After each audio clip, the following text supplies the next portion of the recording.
জীবনে কখনো কখনো সব দরজা বন্ধ মনে হয়, কোনো পথ খুঁজে পাওয়া যায় না, মনে হয় সব শেষ। কিন্তু শ্রীকৃষ্ণ বলেছেন, তোমার সমস্ত দরজা বন্ধ হয়ে যায়, তাহলে মনে রেখো ভগবান তোমার জন্য অন্য দরজা খুলতে চলেছে।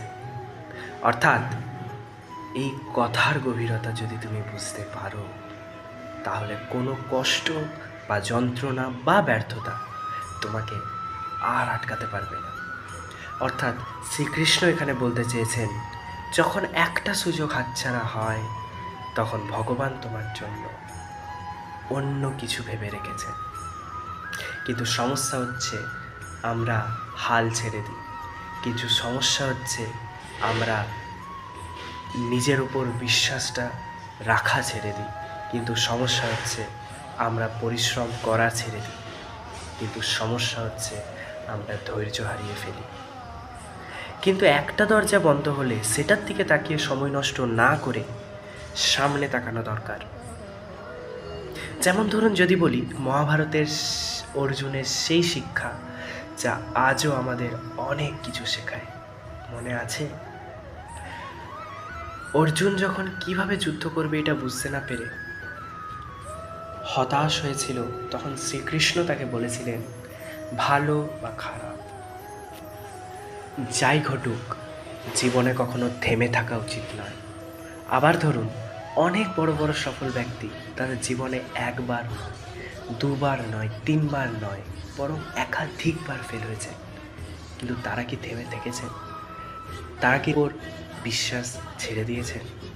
তারা কি নিজেকে এক কোণায় বসিয়ে রেখেছেন?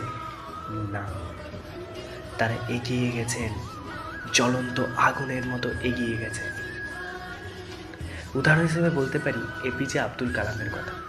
তিনি চাকরির চেয়ে রিজেক্টেড হয়েছিলেন, কিন্তু পরবর্তীকালে আমরা সবাই জানি তিনি ভারতের রাষ্ট্রপতি হিসেবে বিবেচিত হয়েছিলেন।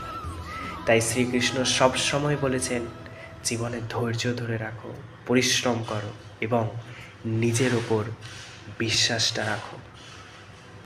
যতই বাধা আসুক, তুমি যদি সৎ পথে থাকো, যতই বাধা আসুক, তুমি যদি নিঃস্বার্থভাবে পরিশ্রম করো, যতই বাধা আসুক, তুমি যদি নিজের ওপর আস্থাটা রাখো, তাহলে একদিন না একদিন ভগবান তোমার জন্য দরজা খুলবেই।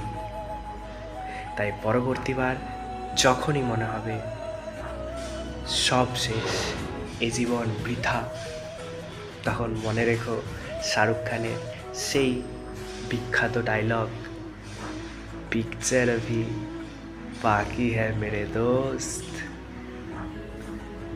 আজকের জন্য এতটাই। ভিডিওটি ভালো লাগলে চ্যানেলটি সাবস্ক্রাইব করে পাশের বেল আইকনটি প্রেস করতে একেবারে ভুলবেন না।